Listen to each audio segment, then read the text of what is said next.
Hello everyone, and welcome back to Game Easy, Roll Good. Today we're going to cover all of the Forgotten Realms subclass releases that were in the Unearthed Arcana that was released earlier this week on Tuesday, I believe it was. The survey that's coming out for it, I think, is coming out on February 4th, which is, I believe, this coming Tuesday, so they only really gave us a week to respond to this one. I don't know if that's like the normal for them, but my playgroup isn't able to whip up games fast enough, so I'm unable to play test this one at all. But I can certainly read through it. I feel like I'm well versed enough in this game to at least give a rather informed opinion on how these things read, at least, and maybe make some guesses as to how they would play. But before we get started with that, if you are a new viewer to this channel, a returning viewer, and you haven't subscribed to this channel yet, please consider subscribing either now or at some point during this video if you like what you see. So there's a number of subclasses. Some of them are new, some of them are revised subclasses, so those are pretty exciting that we can look at those as well. Not every class has representation here, which is fine. And again, all these are somehow related to Forgotten Realms lore. I'm personally not well versed on the lore of Forgotten Realms, or a lot of the deep lore of Dungeons and Dragons, so some of you out there might be more familiar with these sorts of things. So if there's something that you wanted to add to the context of certain subclasses, you can go ahead and add that down in the comments below as we go along. But without further ado, let's go ahead and get started. We're going to start with the Bard. So the Bard subclass we're given here is the College of the Moon Bard. My knee-jerk reaction to this one is that it feels like the Bard is probably going to be stepping on a lot of other classes' toes. And that is kind of the Bard's motif, is that they kind of do things that other classes do, just not quite as well. And they have all the normal Bard functions of, of having inspiration and being charismatic and all that sort of stuff. But obviously when I hear College of the Moon, I'm thinking, okay, this is basically, what if Druid but Bard? And that's kind of the way that this subclass goes. It is a pretty cool looking subclass, so let's go ahead and get started with the first level 3 feature. So starting off, we have Moonshade Folktales. So this is basically the whole thing that the subclass is built around. So basically you can take a magic action and you choose one of three sort of, quote unquote stances to be in. While you're in that stance, you gain a certain benefit. And then again, if you're in combat and you want to switch to another one, you can take a magic action to do that. So the first sort of tale or stance that you can be in is called Tale of Life. This makes it so that when you restore hit points to a character using a spell, you can expend a use of your Bardic Inspiration die and roll that die and add that amount to the number healed. This can only happen once per turn, and it does specifically say here that you restore points to a creature. So this is very similar to the Enhanced Bond of the Wildfire Druid that lets them add a D8, I believe it is, to any of their healing spells or fire damage dealing spells. But in this case, we're talking about the healing spell specifically while their Wildfire Spirit is out. So Enhanced Bond is technically a little better because it applies to all healing of an area of effect healing spell, like Mass Healing Word or Mass Cure Wounds. Whereas this one, because it can only affect a creature, when you restore hit points to a creature with a spell, even if you do a Mass Healing Word, you can only add that additional healing to one creature. So more healing is always better than less healing, so this is still a pretty good feature. But it is very similar to another Druid ability, even if it is a specific subclass ability. Then we have Tale of Gloam. So when you're in the Tale of Gloam stance, when you use a bonus action to give a creature your Bardic Inspiration, you can also take the Disengage or Hide action as a part of that same bonus action. So this is kind of like a pseudo Cunning Words of the Rogue. You don't get the dash action for it, of course, but you do get the Disengage or Hide, and you're limited by the amount of Bardic Inspiration dice you have. Cunning action is very good, although I don't see this being the stance that you necessarily want to build around. Like, you're not always trying to disengage. Being able to hide as a bonus action can be very useful, especially as a caster, if you're concentrating on a very, powerful concentration spell and you want to avoid aggression from your enemies. But again, I don't see this being the stance that you want to be in most of the time. You're probably going to be either in Tale of Life if you're acting more of a support, or a Tale of Mirth if you're trying to debuff your enemies a little bit more. And for that reason, I don't feel like this one would really function well in combat if you're not already in that stance, because ultimately what you'd be doing is you'd be using your action to switch into that stance. When you take that action, that is all that happens. And then you use your bonus action to give out inspiration, and part of that action is taking the Disengage or Hide action. But you could also just take the Disengage or Hide action and then give out your Bardic Inspiration die as your bonus action, and you accomplished the exact same thing. So in that sense, I think the Tale of Gloam is actually a little weak, and they might need to work on it a little bit more to make it more functional if you're not already in that stance. But otherwise, it's a perfectly fine feature. And then as we move on to the Tale of Mirth, Tale of Mirth makes it so that when a creature succeeds on a saving throw within 60 feet of you, you can use your reaction to expend a use of your Bardic Inspiration. The creature rolls that die and then subtracts that from their saving throw total, possibly causing them to fail. So this is basically the Unsettling Words feature of the College of Eloquence Bard, but this is a reaction instead of a bonus action to cause that creature to subtract it from their next saving throw. So basically this is just a better version of that. So not only do we have a Bard subclass that is kind of stepping on the Druid's toes, stepping a little bit on the Rogue's toes, but now it's kind of stepping on their own toes with the College of Eloquence. So this is a very Good feature. This is basically an improved version of Unsettling Words. And for that reason, again, I like this feature, but I don't want it here. I'd rather see this on a revised College of Eloquence bard than be on a different subclass. I mean, there are certainly other reasons to play College of Eloquence besides Unsettling Words, but I really don't want to see like bard subclasses sort of cannibalizing each other. So I don't know what I would replace this with, but I'd rather see something else here.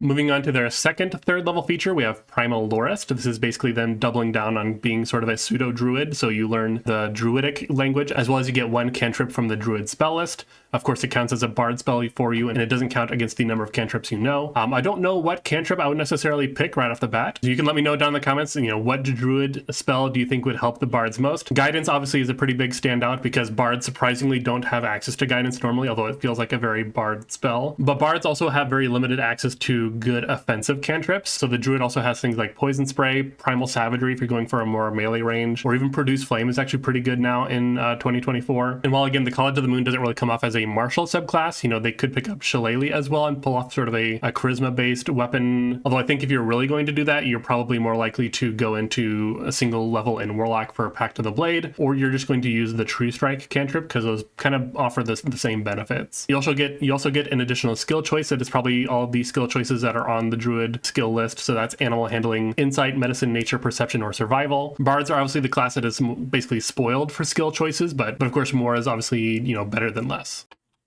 Moving on to their level 6 feature. So this one gets really interesting with the changes to 2024 rules. So it starts with the fact that you always have the Moonbeam spell prepared. Then if you're using this feature, you can cast Moonbeam using a bonus action. And when you cast this spell as a bonus action using this feature, you glow with light in a 5-foot radius around you in dim light. And then whenever a creature fails against the saving throw of your Moonbeam, you can heal a creature within 60 feet for 2d4 hit points. You can do this once per long rest, or you can spend a 3rd level spell slot or higher to do it again. Notably, the healing here doesn't synergize with the Tail of Life dance from the feature that we looked at just before, because it is not the spell that is doing the healing, it is this feature that is doing the healing. Potentially there are better things that you could be doing with your 3rd level spell slot, because you do have 3rd level spells by this time. However, in a combat that has a lot of different enemies, based on the way that Moonbeam is worded in 2024, you could potentially get a lot of healing out of this every turn. So the big changes to Moonbeam in 2024 is that it now deals damage when the effect of the spell enters a creature's space. Previously, this only did damage at the start of a creature's turn. And then also, as you could before, you can use a magic action, or previously it was just an action, but you can use a magic action to move the beam 60 feet to a new space. And so one of the things I pointed out in my spell changes videos is that it would seem at least that spells that say that the effect moves, I would assume that the spell effect itself continues to exist while it is moving. Like, it doesn't say that it teleports 60 feet. It doesn't say that it reappears into another space of your choice.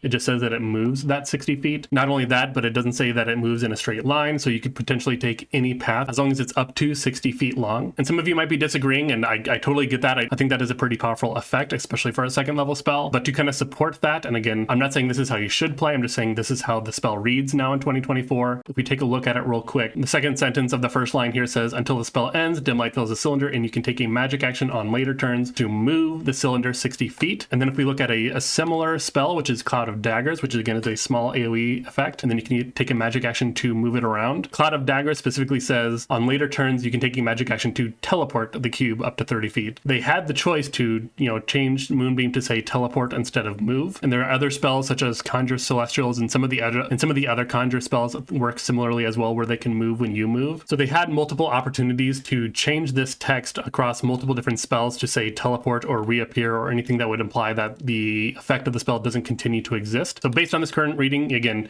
Moonbeam would continue to exist, and you can basically draw a big death laser from the sky across as many enemies as you can every turn with your action. This might have not been the actual intent. They might, change this when they release some official errata, not the sort of unofficial errata that they did with some of the releases to D&D Beyond. But for now, that's how I'm going to interpret this spell, and that's how I'm going to be viewing the function of this feature. So in that sense, in a combat with a lot of enemies, when you take that movement, you can just draw a 60-foot path across as many enemies as you can, and each time one of them fails the saving throw, you can throw out 2d4 hit points, because there's no limit currently on how many times that this can happen. So in that sense, this is a pretty solid spell. It does both damage and healing at the same time. So in that sense, if you're just kind of playing the support, you're able to do a little bit damage. 2d10 isn't a whole lot, but it is some. But if you're throwing out 2d4, 44, 64 hit points every turn that you move this spell around the battlefield, that's a lot of additional support that you're adding to that combat. So pretty cool feature. I probably don't expect it to go in like this, but again, it is a pretty cool feature. Moving on to the Bard capstone, we have Bolstered Folktales. So this basically builds upon the Moonshae Folktales, the feature that gives them their stances that we looked at to begin with. So for the Tale of Life and the Tale of Mirth, which was the healing one and the Unsettling Words one, you can instead just roll a d6 when you use this feature instead of expending your use of your Bardic Inspiration die. So that's pretty good, of course, because it's just more efficiency. We've seen a lot of changes like that, both in the Bard class and subclasses, as well as I think some other classes have similar features, like the Battlemaster Fighter, I think is one of them. For Tale of Gloam, for this one, it says that you can also teleport 30 feet when you use Tale of Gloam, which in my opinion kind of cannibalizes the initial value of Tale of Gloam, which is you can either take the disengage or hide action. So if you can already teleport 30 feet, effectively do a Misty Step, then you don't really ever need to take the disengage action again. And, teleporting and hiding is obviously very good, but this makes the disengage portion of Tale of Gloom worse. So I'm not really a huge fan of that half of this feature. What I would actually rather see for this feature instead is a benefit for when you switch into that stance in combat, because again, especially for the Tale of Gloam, there's no value for switching into it in combat, because if you're going to do that, you can just use your bonus action to give inspiration and use your action to disengage or hide, and it's the exact same effect. So I would like to see this feature, again, when you take the magic action to switch into that stance on your turns in combat, that it has an additional effect when you take that action, just so it feels like you're not kind of skipping your turn when you have to switch stances in combat. My final thoughts for the College of the Moon Bard subclass. I'm not particularly a Bard person. Every time I try to build a Bard character, I end up kind of losing interest because the spell list is so restrictive. I do think that the subclass is interesting, but I also do feel that way about a lot of the Bard subclasses. It's just when I get to spell selection that I'm like, okay, this is all the same kind of spells. But again, and also my interest in this class is very heavily leaning on the whole Moonbeam interactions with that level 6 Blessing of the Moonwells feature. But for the Moonshae Folktales, I think Tale of Life is probably fine as is. Again, Tale of Gloam I think doesn't feel good to switch into it in combat. I would like to see this adjusted in some way. I don't know what I would suggest. And then, like I said, with Tale of Mirth, it is a very good feature, but I would rather see this on a revised College of Eloquence. And I would just prefer to see a different feature here so that Bard subclasses aren't cannibalizing their own features. Primal Lorist is a very simple, ribbon feature, so no notes on that one. Blessing of the Moonwells, again, based on the current reading of Moonbeam, this turns Moonbeam into a pretty decent damage/healing effect that gets better with the more enemies you have in combat. So again, it is a very good feature based on the current reading of Moonbeam. If they change Moonbeam to be that it teleports to a new location within 60 feet, it's a little less good unless your party is pushing enemies in and out of the Moonbeam to try to get that to trigger more often. And then finally for the capstone, again, Tale of Life and Mirth effects are fine, but again, I'd rather see Mirth changed. Tale of Gloam basically makes it feel like Tale of Gloam is weaker. I mean, you do get to Misty Step, but disengage is no longer relevant. But again, overall, I'd rather see this feature just replaced with something that benefits the action of switching into that stance when you're in combat. So next we're moving on to the Cleric subclass that was presented here. So this is the Knowledge domain. This is a revision of an existing pre-2024 subclass. It was probably one of the easiest Cleric subclasses to overlook because all of its features are basically like exploration, social encounter, non-combat features. And there's nothing necessarily wrong with that, with having those kinds of features in your subclass. But for the Knowledge domain Cleric, that was kind of their whole subclass idea, and they basically had no combat-centric features. And so again, that just made them very, very easy to overlook. So let's go ahead and take a look and see what kind of changes they made. Starting off at level 3, we have Blessings of Knowledge. This is a very similar feature to the way it was previously. So you gain proficiency and expertise in 2 of the following intelligence skills: Arcana, History, Nature, or Religion. Additionally, you're also getting proficiency in 1 type of artisan's tools of your choice. So you always gain proficiency and expertise in 2 of those skills. The proficiency in an artisan's tool, I think, is them moving the Channel Divinity from the old one, which gave you proficiency in a skill or a tool for 10 minutes when you used your Channel Divinity. I think they're taking that effect of that Channel Divinity and moving it into this feature, so you have a permanent tool proficiency, which is just better in general because there's not really anything you can do with a tool proficiency for 10 minutes besides maybe thieves tools. Crafting an item takes way too long. That 10 minutes isn't really going to do anything for you. And overall, that's going to be a pattern that we see throughout this subclass, is that they took a lot of the features that existed pre-2024 and moved them into different features, with the exception of the capstone. But I do have some suggestions that we'll get to when we get to the capstone as to if they wanted to continue to represent that in the class, if they could do so.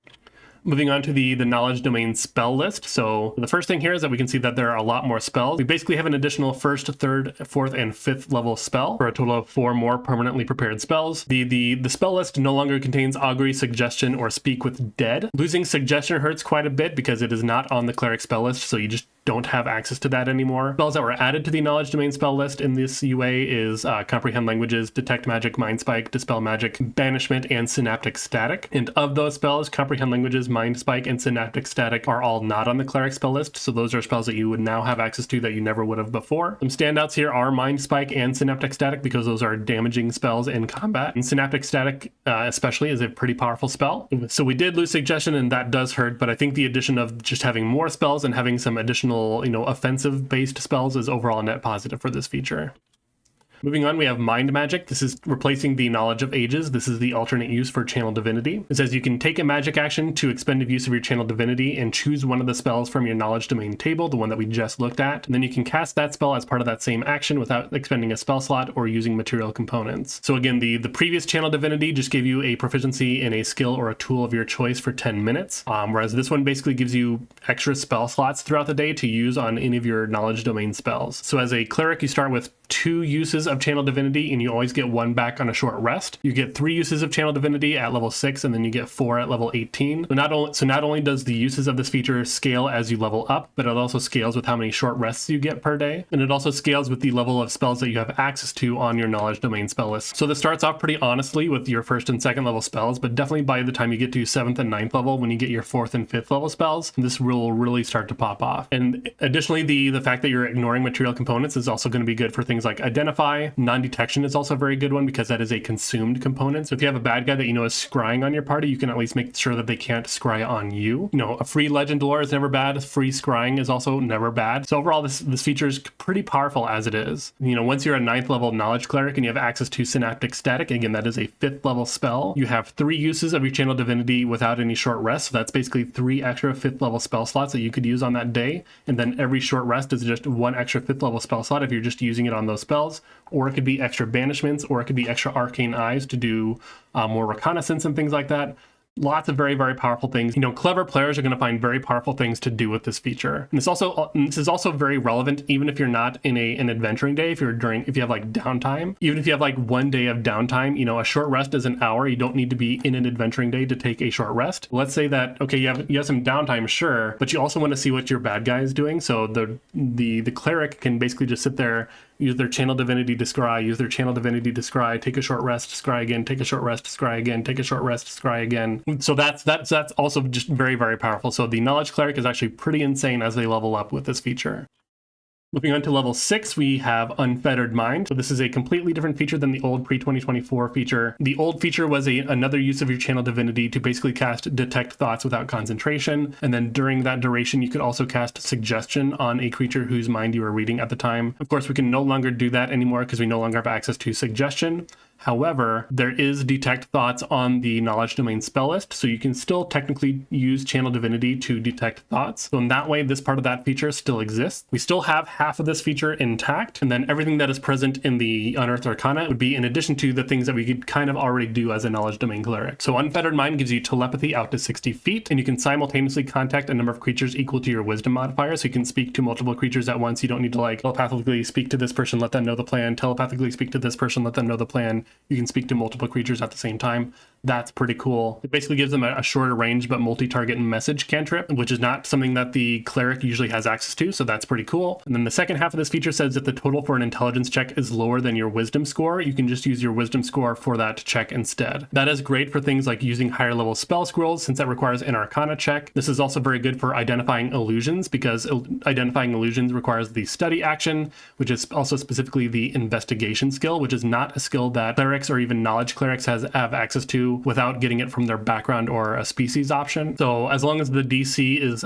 equal to or lower than whatever your wisdom score, you can just immediately detect an illusion. I've seen a few critiques of this feature, that the Blessings of Knowledge, where you get expertise in 2 intelligence-based skills, as well as the level 1 cleric feature, Thaumaturge, that lets you add your wisdom bonus to arcana and religion skills, kind of makes this half of this feature a little less relevant because you're already going to be rolling so well on those skills anyway. I think that is mostly valid, although this feature also also makes it so that maybe you don't feel like you need to take Thaumaturge to get those extra bonuses to those checks. You have the option to take the Protector to get the better armor and martial weapon proficiency if you wanted to. However, I do kind of agree that this feature does feel a little bit weaker because of those features. I think what they could do if they wanted to change it to make it feel a little better is instead make this a reliable talent for intelligence checks, where if you roll lower than 10, you can treat that result as a 10 on the die and then add all of your bonuses to it. That not only lets your expertise add on to that total, but also like things like guidance and things like the Thaumaturge extra bonus or any other bonuses that you can stack on top of that. I don't know if that's too powerful for a sort of a ribbony feature like this, but if they wanted to make that change to make it more relevant, that is certainly an option that they could go with.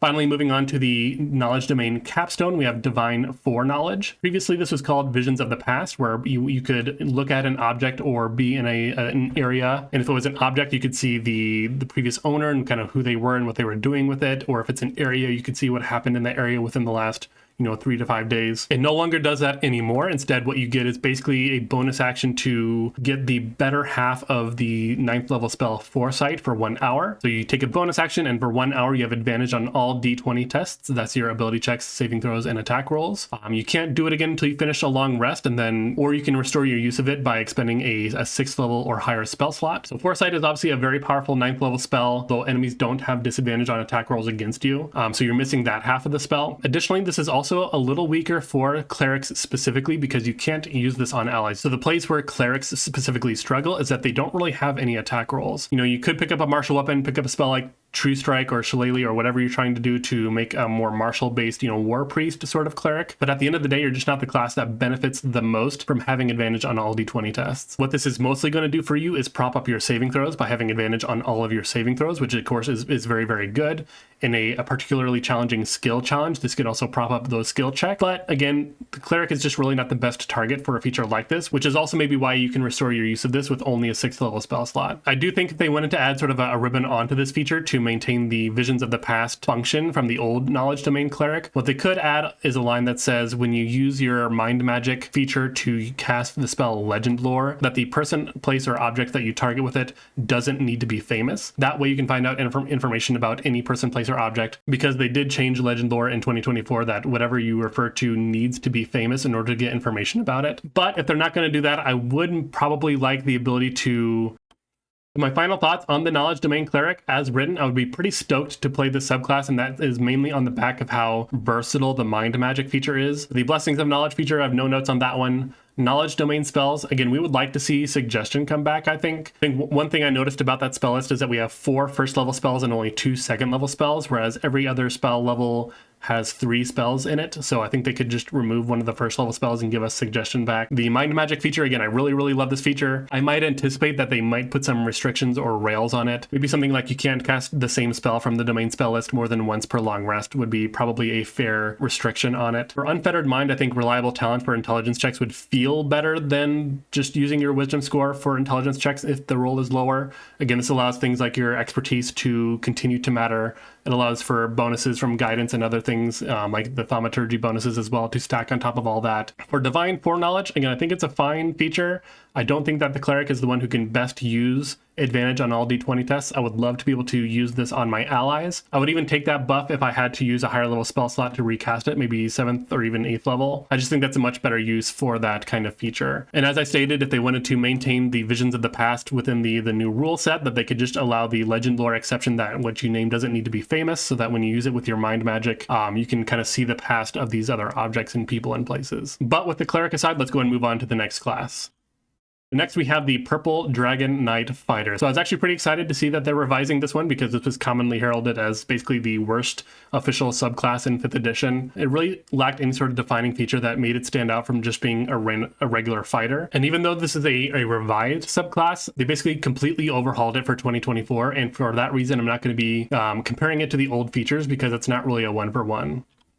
Starting with the first level 3 feature, we have Knightly Envoy. You get proficiency in one language of your choice, and you can ritually cast Comprehend Languages, but only as a ritual. This is a fine feature. It feels a little weak because language proficiencies don't really matter that often. But again, it is a fine feature. It does what it does. Very straightforward.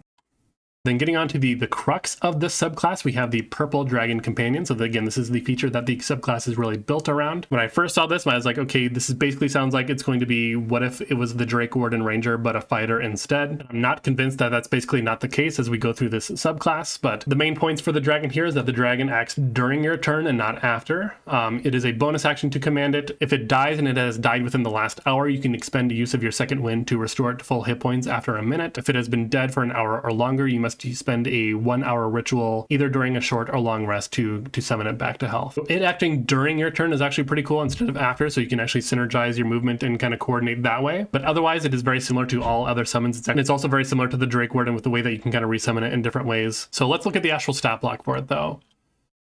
The Purple Dragon Companion, it is a small creature, which makes sense because it's supposed to be a hatchling. You know, the theme here is that you raise the dragon from a hatchling to sort of adulthood or young adulthood at least. It has an armor class of 13 plus your intelligence, hit points equal to 4 plus 4 times your fighter level, and has a number of d6s equal to your fighter level. It has a base fly and swim speed without any level restriction. Like, it doesn't need to be a certain level to have those speeds, which is pretty cool. It does only add half your proficiency bonus to ability checks and saving throws, which I think is a little weird. The Artificer, Unearthed Arcana for the Battlemaster had their full proficiency bonus added to their companion. The Beastmaster that is officially published adds their full proficiency bonus to their companions as well. So it's a little weird for me that we only have half here. It can make an attack roll, but their attack roll bonus is only 3 plus your intelligence. There's no proficiency bonus on that either. The damage is only 1d6 plus your intelligence. So again, it's really weird not to see proficiency bonus or anything kind of mixed in here to allow any sort of scaling with the attack rolls. It also has a gravity breath twice per day where it can exhale a 15-foot cone, and creatures who fail the saving throw, which is based on your intelligence and proficiency bonus, are either pulled 15 feet closer or pushed 15 feet away from the dragon. So immediately I'm thinking, okay, this dragon feels a little bit squishy. It is a small dragon, so maybe that's what they're trying to convey. You know, it has a lower armor class than some of the other companions. It has lower hit points than some of the other companions. Its attacks are weaker, and maybe part of that is because compared to the ranger, the fighter is just a more powerful martial class on its own. So maybe they felt that the companion itself needs to be a little weaker because it doesn't need to make up for as much as compared to like the ranger, for example. But without the ability to actually playtest this and get how it feels, I don't know exactly how I feel about it. I don't feel like I would ever want the dragon to attack unless I literally have nothing better for it to do. But I'm probably going to either be making it either take the help action or dash or disengage or do anything along those lines. Moving on to the level 7 feature, we have Dragon Rider. So at this point, the dragon becomes medium size. You can use it as a mount at this point if you are medium or smaller. If you are riding it as a mount and you use it to fly, it cannot continue flying at the end of its turn. It will fall out of the sky unless it has something that is giving it hover. And it only costs 5 feet of movement to either mount or dismount your dragon. Additionally, the Gravity Breath becomes a 30-foot cone and it now deals 2d6 damage on a failed save. And additionally, when you use your second wind to heal yourself, the dragon can also regain a number of hit points equal to 1 roll of their hit die plus your fighter level, and they also regain 1 use of their gravity breath back. So mounted combat is pretty great. You know, it's not very well represented currently within 5th edition rules, although we are starting to see more of it. But one critique I have about this subclass is that I don't think it works well with the mounted combatant feat, which is something that I feel like people would want to take with this subclass. There are other parts of this subclass that do work with that feat, but the main one where you get advantage on attack rolls against creatures who are smaller than your mount. You know, at medium size, that's still not covering a lot of creatures. You kind of need the dragon to be large or even bigger to really take advantage of that. So with the dragon only being medium by level 7, you know, that feat almost feels like kind of a trap at this point. The Gravity Breath being a 30-foot cone is pretty respectable. You know, the 2d6 force damage, it's not really a lot of damage, which is unfortunate, and it's not even a save for half. But, you know, one strategy that you could do with the Gravity Breath at this point, with it being such a long cone, is have your dragon fly 30 feet above some enemies and aim downward, which would make a 30-foot wide circle. Not 30-foot radius, but a 30-foot diameter circle. And then any enemies that fail that saving throw would be pulled 15 feet upwards towards the dragon. And then they would fall back down and take, you know, a d6 of fall damage and then fall prone. So that is a cool combo that you could do here as well. Moving on to level 10, we have Rallying Surge. We're taking a short break from improving the dragon. This is basically an improved version of an old Purple Dragon Knight feature. So whenever you use your action surge, you can choose 3 allies within a 30-foot radius from you to also gain a specific benefit, and they can choose one of the following. They can either make 1 attack with a weapon or unarmed strike, and this includes your dragon, who can use their rend attack if you do this, or that ally can move up to half of their speed without provoking opportunity attacks. You get your action surge back on short rests, so the more short rests you get, the more you're able to use this throughout the adventuring day. And I think this is kind of cool because it also kind of scales with your party size, because the more powerful feature here, of course, is the making an attack as a reaction. You know, Action Surge is already a very bursty feature on its own for just the fighter. But if you are making an extra round of attacks and then also enabling a bunch of attacks from your party members, that's a it's a very big tactical alpha strike. But if you just have like a 4-person party, it's unlikely that you have 3 other martial characters who have very strong attacks. Whereas if your play group is like 6 or even 7 people getting up to those numbers, you're more likely to have maybe 3 other martial characters who all have decent attacks that you can make this big alpha strike whenever you action surge. So this is still a very, very powerful feature. Moving on to level 15, we have Amethyst Pinnacle. The purple dragon now grows to large size. Its speed and fly speed both increase to 40 feet, and additionally it can continue flying at the end of its turn even if you are mounting it. It also has tandem attack, where you can give up one of your own attacks during your attack action to allow the dragon to attack instead, or you can also forego 2 of your attacks to allow the dragon to use its gravity breath. With the dragon now being large size, it does make the mounted combatant feat a little more relevant, although I feel like this is a little too late at this time. But having a flying mount is great, and there's a lot of things you can do with that. However, I think because the dragon's attacks themselves are so weak, they don't scale at all, and even the gravity breath isn't entirely useful other than trying to, you know, vacuum enemies up off the ground and then dropping them back down. If I'm going to be doing either of those things, I'd rather give up my bonus action to do so rather than any part of my action. Moving on to their capstone, we have Enduring Commander. It says you and your purple dragon have resistance to force and psychic damage. So resistance is never bad, and it's also 2 of the rarest kinds of resistances, so that's also pretty good. However, on the flip side of that, this is also resistance to 2 of the least common damage types in the game. So it's kind of very situationally useful. So this can kind of feel underwhelming if you're not in an adventure where you know this kind of damage is going to be coming towards you. So my final thoughts on the Purple Dragon Knight is that it does still feel a little too similar to the Drake Warden Ranger. And at the same time, I feel like the dragon is so weak on its own that it just kind of feels like an afterthought in this class. For the Knightly Envoy feature, again, this is the one that gave them an extra language and comprehend languages. Again, it's fine. I could probably do a little bit more. The Purple Dragon Companion, I feel like the dragon itself is very weak compared to other classes that have companions. Again, it never gets to add its proficiency bonus to ability checks and saves. The attack roll doesn't add proficiency bonus.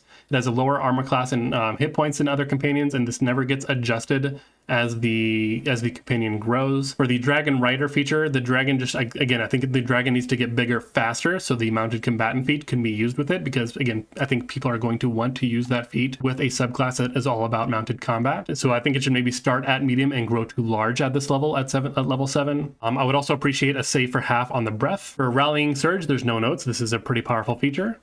Our Amethyst Pinnacle, the fly speed, of course, is great. I think large size needs to come earlier. Tandem attack is weak because, again, the dragon's attacks are weak. I think what they could do is, again, make the dragon medium to begin with, large at level 7, and then give them the fly speed here at Amethyst Pinnacle, and then also give them maybe more hit points and let them add their full proficiency bonus to, you know, ability checks and saving throws, as well as maybe the attack roll as well. Maybe add proficiency bonus to the attack damage as well, because, again, nothing about this dragon is actually scaling other than their size and their speed. Finally, for the capstone, Enduring Commander, this is very good, but it's also very situationally useful, which is weird for a capstone. It doesn't necessarily motivate me to want to stay with this subclass after level 15, unless I'm in a campaign where I know that damage is going to be coming my way.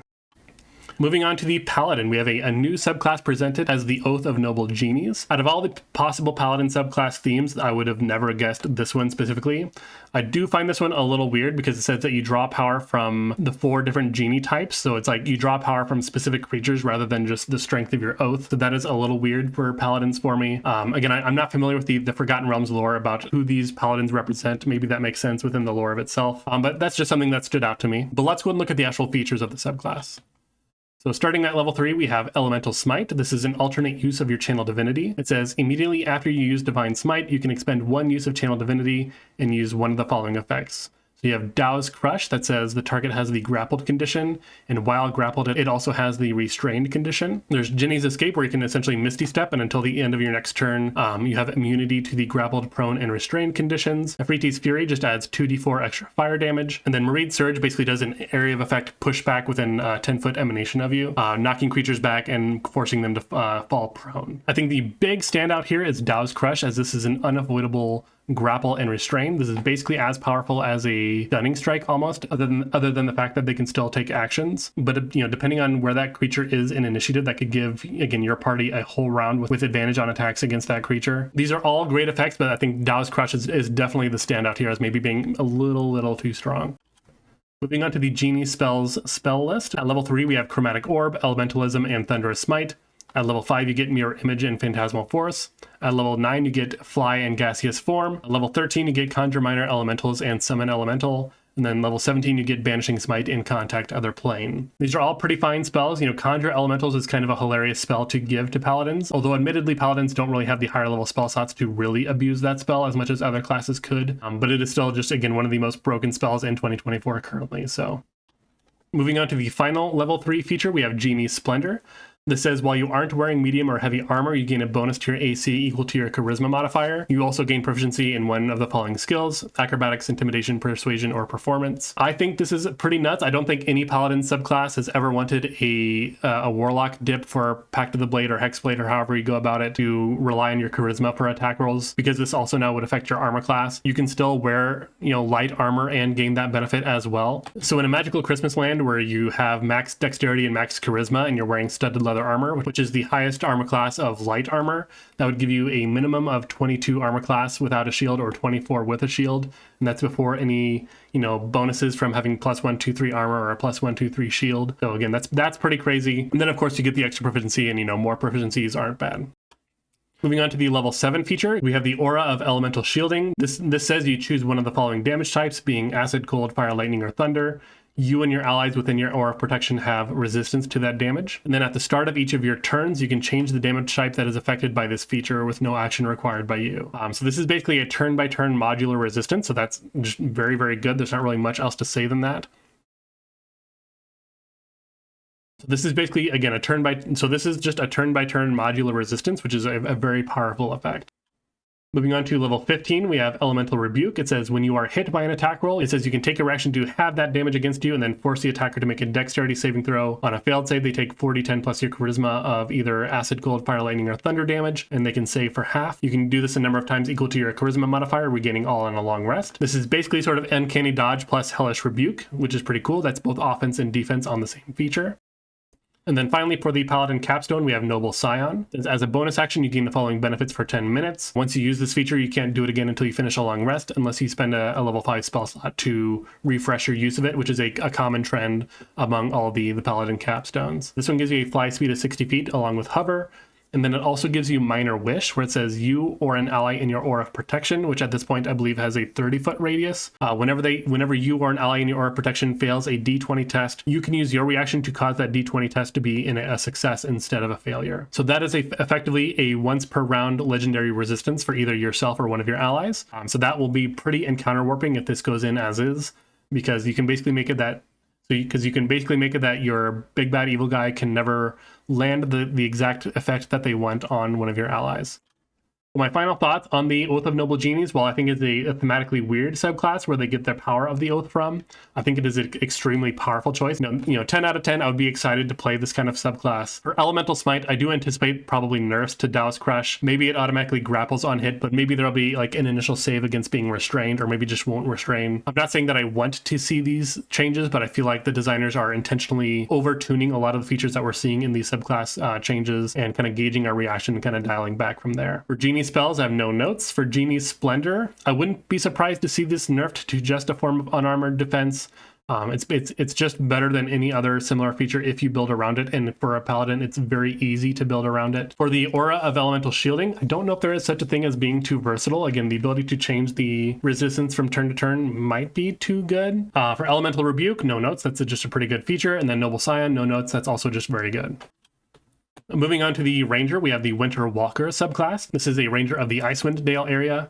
And as someone who recently just completed a Rime of the Frost Maiden campaign, this subclass is coming just, about a couple years too late. Might have chosen this if it was around at the time that we started that one. So on that note, it is a Ranger that is sort of themed around surviving in harsh cold temperatures, as well as specializing in cold-themed abilities.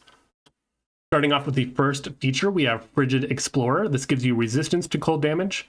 Additionally, it gives you Polar Strikes, where when you hit a creature with a weapon, you can deal an extra 1d4 cold damage to the target, and they can only take that damage once per turn. Notably, this damage also ignores resistance to cold damage. Also, when you reach Ranger level 11, this increases to 1d6. Again, resistance is never bad, especially if you're taking this into Rime of the Frost Maiden. You're definitely going to get a lot of mileage out of it. I'm not really a fan of these once per turn damage effects that are so small. I know like the Fey Wanderer also has an effect that works similarly to this. I'd rather see once per turn damage effects do a little more damage, and then if it's a small bit of damage, maybe allow it on every attack during that turn or every attack during your attack action, something like that. Ignoring cold resistance is nice, but I think they could take this a step further, as we'll see throughout the rest of the subclass, where they could extend this ignoring cold resistance to all of the features from either the subclass features or just any ranger spells that they have as well. By the time the subclass gets access to really high level spells that deal cold damage, the enemy health pools are going to be so high that ignoring the resistance isn't going to be nearly as impactful as it would be if they were doing that sort of on curve, so to speak.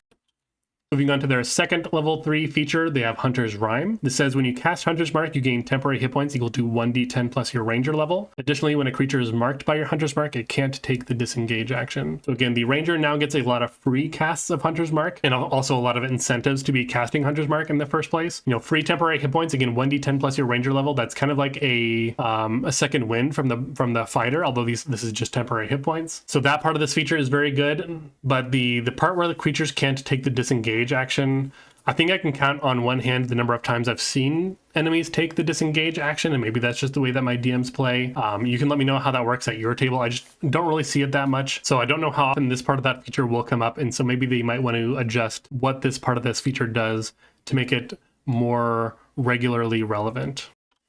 Moving on to the Winter Walker spells, at level 3 we have Ice Knife, at level 5 they get Pass Without Trace, at level 9 they get Remove Curse, level 13 gets Ice Storm, and then level 17 gets Cone of Cold. So none of these are particularly bad spells, and again I'll reiterate that I think the feature that allows their third level feature to ignore cold resistance should also apply to all of these spells, so things like the cold damage portion of Ice Knife, the cold damage portion of Ice Storm, as well as just Cone of Cold. I think that would be a very big boon to this subclass and really kind of drive that theme throughout the rest of the features. At level 7, we have Fortifying Soul. This says when you finish a short rest, you can choose a number of creatures equal to your Wisdom modifier. The chosen creatures gain additional hit points equal to 1d10 plus your Ranger level. They also gain advantage to end or avoid the Frightened condition for 1 hour. And then once you use this feature, you can't use it again until you finish a long rest. The extra healing on a rest is kind of quite a lot of throughput, and depending on what your Wisdom modifier is, you could potentially get your whole party with it. It could potentially give you the opportunity for another short rest by allowing them to save their hit die for a little bit later. It also might help conserve some spell slots that people would use to try to heal people up. So overall, just a good recovery feature. The one change that I might make to this one is that instead of being able to use it only once per long rest, is to change it so that a creature can't benefit from this effect more than once per long rest. That way, if your Wisdom modifier is a little lower, then maybe on one short rest you can get a couple of your allies, and then on the next short rest you can get the other allies. Similar to the way that like the catnap spell works. Moving on to level 11, we have Chilling Retribution. This says when a creature hits you with an attack roll, you can use your reaction to force a Wisdom saving throw. On a failed save, they have the Frightened condition until the end of your next turn, and then while they have the Frightened condition, their target's speed is 0. You can use this reaction a number of times equal to your Wisdom modifier, and you regain all uses on a long rest. This isn't quite as powerful as the Elemental Retribution from the Paladin that we saw just before. Of course, that was a 15th level feature and not an 11th level feature, so it should be a little bit stronger. And overall, Rangers just don't have a lot of reactions, so I don't really have any notes here. It's a very straightforward feature that does exactly what it does. Finally, at their capstone, we have Frozen Haunt. It says when you cast Hunter's Mark, you adopt a ghostly, snowy form that lasts until the spell ends. You can use this once per long rest, or you can expend a spell slot of level 4 or higher to redo it. What this does is it gives you immunity to cold damage, and then when you first enter this form and on subsequent turns, you can deal 2d4 cold damage to creatures in a 15-foot emanation from you. And again, this is a situation where I'd want that ignoring resistance to cold damage to come into effect. This also gives you partially incorporeal, where you have immunity to the grappled, prone, and restrained conditions, and you can move through creatures and objects as if they were difficult terrain. So again, much like a lot of the Ranger features, this is kind of quintupling down on the value of Hunter's Mark. Although maybe unlike some of the other features, this actually makes Hunter's Mark pretty good, especially if you're in a place where you're taking cold damage. Even if you're not taking cold damage, you get to do damage around you, and you have immunity to all those conditions as well, which is really good. So my final thoughts for the Winter Walker Ranger, nothing about it necessarily wows me, but overall it just seems like a very sensibly designed subclass. I would make very little changes, and I think it's good enough to go as is. Again, for Frigid Explorer, I'd prefer that the damage be added to every attack, or maybe every attack during the attack action, or maybe just add your wisdom modifier to the damage. Again, I don't really like these little middling once per turn damages. It just feels so small and not really that useful. But more importantly for me, I guess, would be extending the ignoring cold resistance to all of the Ranger/Winter Walker features and spell effects. I think that would really drive the theme of the subclass through all of the features. For the Hunter's Rhyme feature, I feel like the disengage on enemies doesn't really come up all that often, or at least in my play groups it doesn't. The extra temporary hit points is very nice, but maybe they could change that disengage wording. And then for the rest of the subclass, again, I think it's, again, very sensibly designed. I don't really have any notes on that personally. Moving on to the Rogue, we have the Scion of the Three. So this is a brand new subclass. It is themed around the Dead Three, that being Bane, Ball, and Merkel. So it definitely seems like Wizards of the Coast is trying to cash in on that Baldur's Gate 3 hype, as we're still waiting for, patch 8 to come out. Starting with the first feature at level 3, we have Bloodthirst. What this does, it says when your sneak attack hits a bloodied creature, and again, bloodied means that the creature has half their hit points or fewer, that target takes additional damage equal to half your rogue level rounded up. Additionally, whenever an enemy you can see is reduced to 0 hit points, you can use your reaction to teleport to a space within 30 feet of you, and then you can immediately make a melee attack as part of that reaction. You can use this teleport a number of times equal to your intelligence modifier, and you regain all uses when you finish a long rest. So dealing more damage against a bloodied creature is just a pretty cool effect. Although notably it says that your sneak attack needs to hit a bloodied creature. If the sneak attack drops that creature into bloodied, it wouldn't apply. They need to be bloodied when you hit them. The second half of this feature, where if an enemy is reduced to 0, you can teleport 30 feet and make a melee attack against another creature within that range. What this is basically doing for the rogue is allowing them to possibly get 2 sneak attacks per round. Because again, sneak attack is only limited to once per turn, but you can do that on your turn, and then as a reaction you do it on another person's turn. But again, we also have access to the new True Strike in 2024, which can use your spell ability modifier. So if you pick up like True Strike from Magic Initiate and then make a True Strike centered build where you focus on intelligence over dexterity, then you can have more uses of this per long rest, do a little bit more damage with that cantrip, and just kind of make yourself a very, very bursty rogue. And generally speaking, this feature reminds me a little bit of the Phantom Rogue, which is another subclass that is built around your sneak attack to do more damage, but the Phantom Rogue throws this damage to another creature nearby, rather than allowing you to teleport or just dealing more damage to that target. For their second level 3 feature, we have Dread Allegiance. So you choose one of the Dead 3, that being Bane, Ball, or Merkel. Based on your choice, you get resistance to a certain damage type and access to a certain cantrip. Intelligence is your casting ability for that cantrip, and then you can switch your choice every long rest. So if you choose Bane, you get Psychic Resistance and the Minor Illusion cantrip. If you choose Ball, you get Poison Resistance and the Blade Ward cantrip. And then if you choose Merkel, you get Necrotic Resistance and the Chill Touch cantrip, which again, if you remember in 2024, is a melee spell attack cantrip. To some extent, this further incentivizes using a True Strike intelligence-based build, because again, Chill Touch would require a spell attack, which would be based on your intelligence. I also just find it weird that it's called Dread Allegiance, but you're able to switch which one you are aligning with every long rest.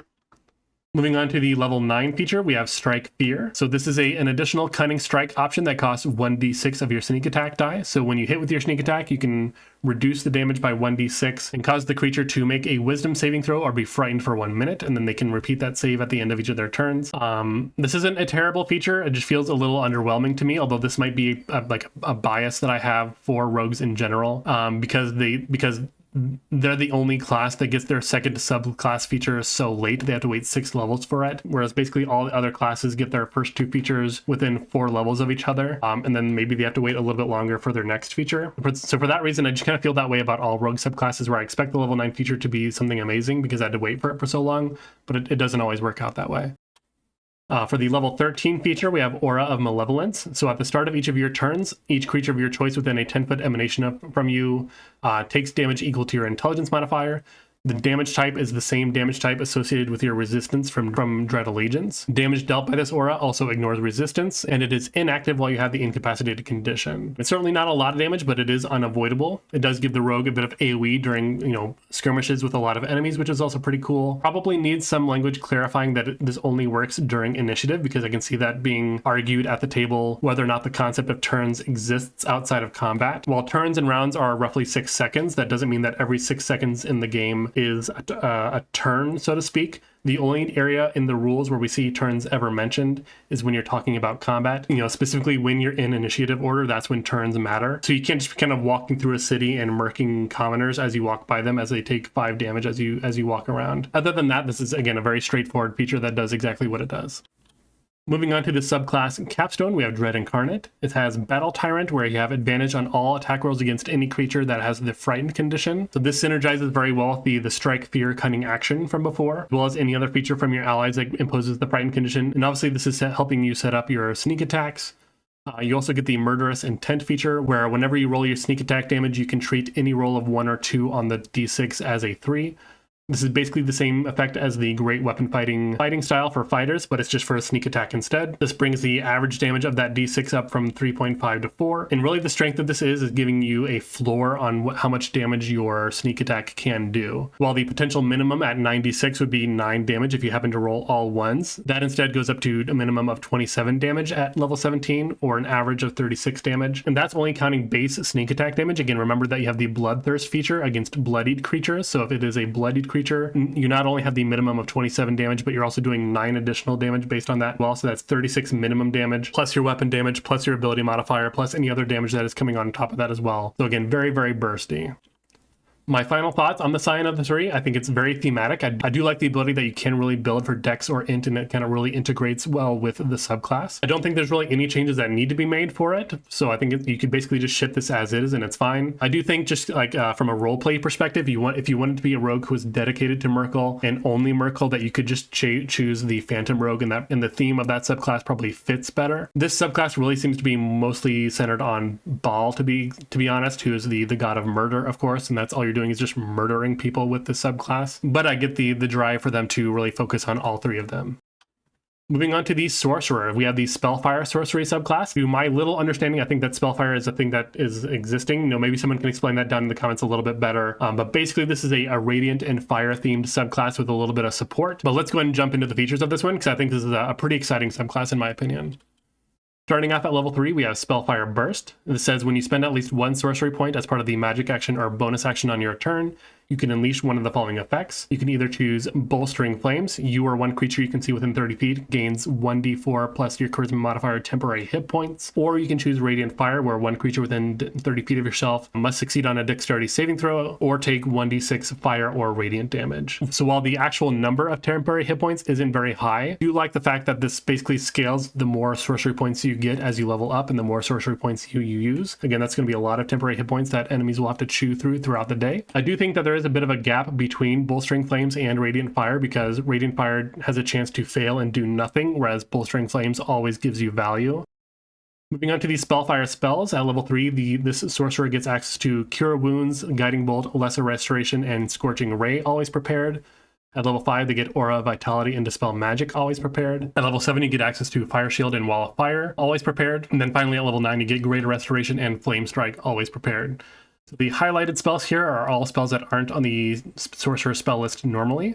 All of these spells are pretty good. I don't think they really missed with any of these. And this is kind of feeling like a subclass that is tailored for people who maybe liked the idea of the Divine Soul Sorcerer, but didn't think that they felt sorcery enough. Because you get all these things like Cure Wounds and Lesser Restoration and Aura of Vitality and Greater Restoration, but you also get these along things like Guiding Bolt, Scorching Ray, Wall of Fire, Flame Strike. So you have this sort of blaster plus support, which is just a fun thing to have. And again, the Divine Soul Sorcerer doesn't have a prepared list of spells like this. They have maybe one spell that they get, whereas this is a much bigger spell list.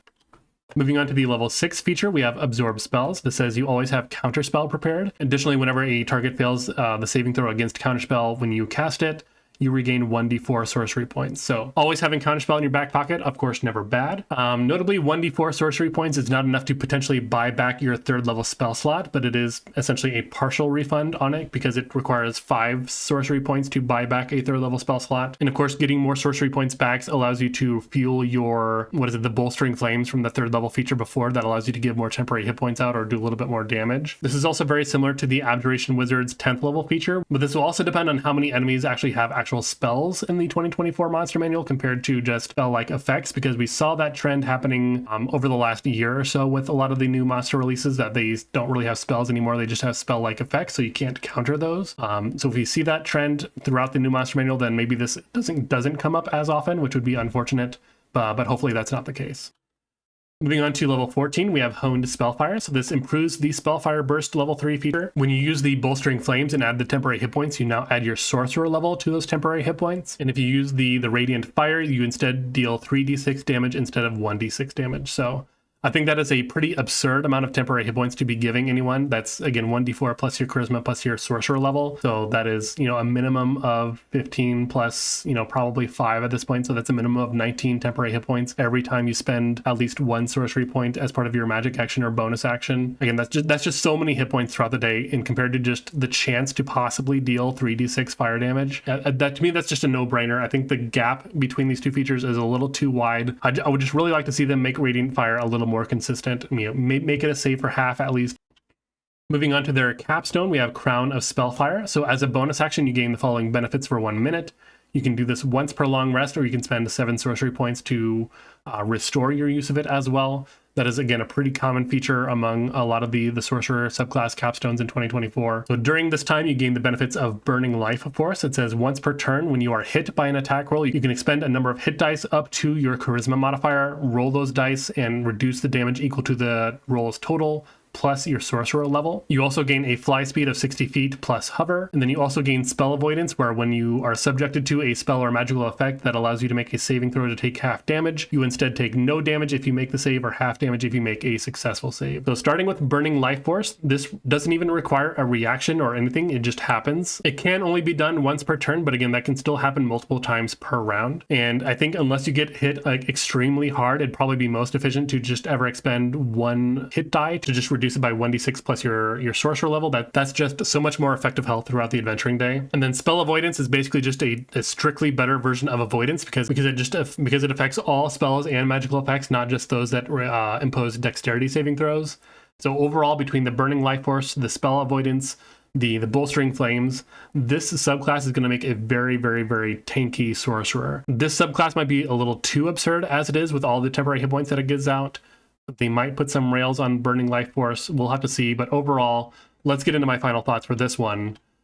I think this is a pretty incredible subclass from start to finish. 12 out of 10. I would love to play this. Again, for Spellfire Burst, I do wish Radiant Fire offered the same level of consistency as Bolstering Flames, because again, Bolstering Flames happens every time. There's no chance that it would fail. Whereas Radiant Fire, if they make the saving throw, they just don't take any damage. For the Spellfire spells, no notes. It's a great list. It's probably one of the better subclass lists that we've ever seen.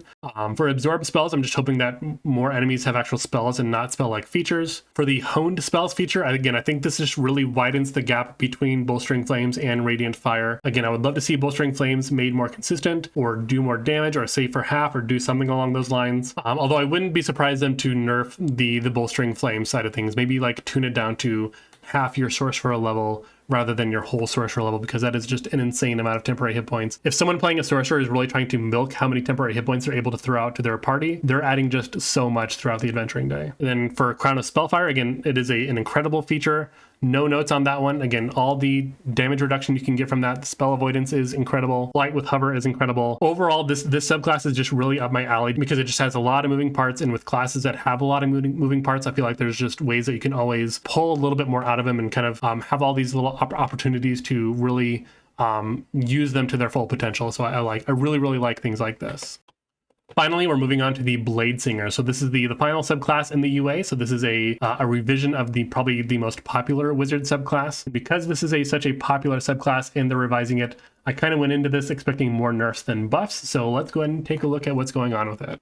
Starting at level 3, we have Bladesong. So the one thing that we lost in Bladesong from the old feature is that you no longer have advantage on dexterity acrobatics checks. There were no features in the Bladesinger that relied on acrobatics checks, so this is kind of just a ribbon. It was just flavor, essentially, so losing it doesn't really mean anything, but it is technically something we lost. The number of uses is now tied to your intelligence modifier, whereas previously this was your proficiency bonus. The way that this will typically shake out is that you'll have either more or the same amount of uses as you normally would, but at late game when you get into like tier 4 and your proficiency bonus goes up to +6, if your intelligence is not boosted to 22 or higher at that point, then you just have less uses than you normally would have. And finally, they added the blade work feature that says you can now use intelligence in place of dexterity or strength for your attack rolls and damage rolls with weapons with which you are proficient during your Bladesong. This is, of course, a huge quality of life feature for the Bladesinger. I think this is something that the Bladesinger always should have had, to be honest. So I'm not really excited that it's here. I'm just like relieved that it's here, if that makes sense. Moving on to the other level 3 feature, we have the training in War and Song. So the first thing we notice here is that we lost proficiency with light armor.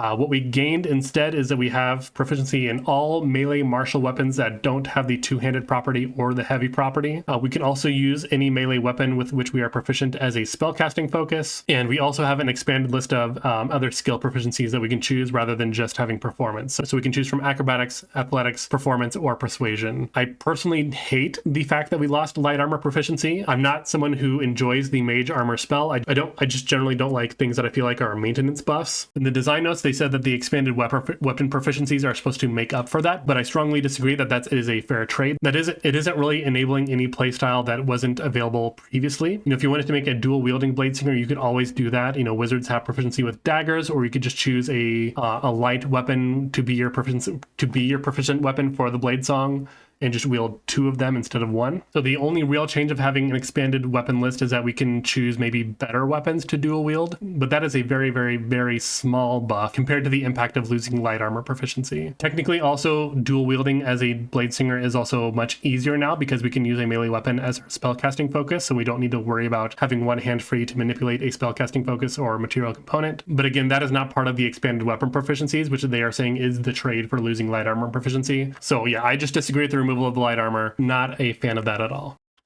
Moving on to the extra attack feature, the only change here is that it says the cantrip that you cast must specifically be a wizard cantrip. In 99% of situations, this won't be irrelevant because wizards have access to basically all the best damaging cantrips anyway. The one exception here, of course, is Eldritch Blast. If you wanted to try to, make one melee attack and then Eldritch Blast to kind of cheat in a bunch of more attacks, like the Valor Bard can currently do. It is a little weird to me that they're putting this restriction on the wizard so that the wizard can't do that, but the Valor Bard is allowed to do it just as much as they want. I don't know if this is maybe a sign of some errata that they might be putting in later on, but we'll have to wait and see. But I just think it's so weird for them to put that restriction on a wizard who can't even use Eldritch Blast very well, whereas the Valor Bard is just allowed to do it as much as they want. Moving on to level 10, we have Song of Defense. So this is unchanged completely. It works exactly as it did before.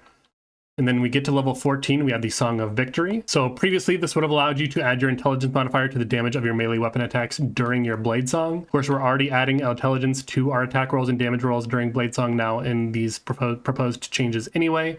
So they don't want to double dip on that. Instead, what they say is that after you cast a spell with the casting time of an action, you can make one attack with a weapon as a bonus action. This is the same capstone as the pre-2024 Valor Bard or the Eldritch Knight. And one thing to note as well is that this isn't limited to only during your blade song, so you can technically do this outside of your blade song. However, if you do that, there's nothing about this feature that says that you're able to make that attack using your intelligence modifier for the attack and damage roll, so you'd still be stuck with dex or even strength depending on what weapon you're using. So I think that is a change that they can make. And one thing that I kind of just noticed now that I was reading it is that it says after you cast a spell that has a casting time of an action, not when you cast a spell as an action. So what that means is that with the extra attack feature that the Bladesinger has, where you can attack once and then use a cantrip in place of your second attack, that cantrip has a casting time of 1 action, which would technically trigger this ability, allowing you to make an additional attack as a bonus action. So that also works very well with dual wielding, if you manage to get the Nick Mastery from like a multi-class or a feat or something along those lines, to give you the Nick Mastery to allow you to get that extra attack in during your attack action and then make a 4th attack as a bonus action without having to pick up the dual wielding feat. So my final thoughts on the Bladesinger, my final thoughts on the final subclass in this Unearthed Arcana. These are mostly small adjustments with one big quality of life change, that being the intelligence on attack rolls and damage rolls during blade song, but it also has the big glaring nerf of losing light armor proficiencies. So that's just making you rely on mage armor for your defense, which is just sort of like, a semi-mandatory tax on your spell slots. Still a great subclass overall. At the end of the day, you're still a wizard. You can still do all the things that a wizard can do. Again, for the blade song feature, blade work is a great addition. I don't really feel hyped for it. I just feel relieved that it's finally here because it should have always been there in the first place. Training in War and Song, I would really like to have our light armor proficiency back. For extra attack, the restriction that it only be a wizard cantrip is a weird restriction to give the wizard but not the Valor Bard or any other class that has a similar feature. Song of Defense, of course, it's unchanged, so no notes. And then for the Song of Victory, I would like them to at least make it so that the attack roll from this feature is able to use your intelligence for the attack and damage roll, even if you are outside of blade song. So that is all for the Forgotten Realms Unearthed Arcana subclass preview. There is quite a bit to go through, so I appreciate all of you sticking with me this long if you have. Let me know down in the comments what you think the best and worst changes of the best and worst subclasses are in this, and especially if you've had a chance to playtest, let me know how certain things have worked out. I won't have an opportunity to do that before the survey comes around at least. So you can let me know all of that down in the comments down below, and again, while you're going down to those comments, please hit that like button. If you are a new viewer or a returning viewer to this channel and you like what you saw here, please consider hitting that subscribe button. It helps me out quite a bit. I release videos every Wednesday and Sunday, so you always have something to look forward to. I appreciate all your time, and I'll see you in the next one.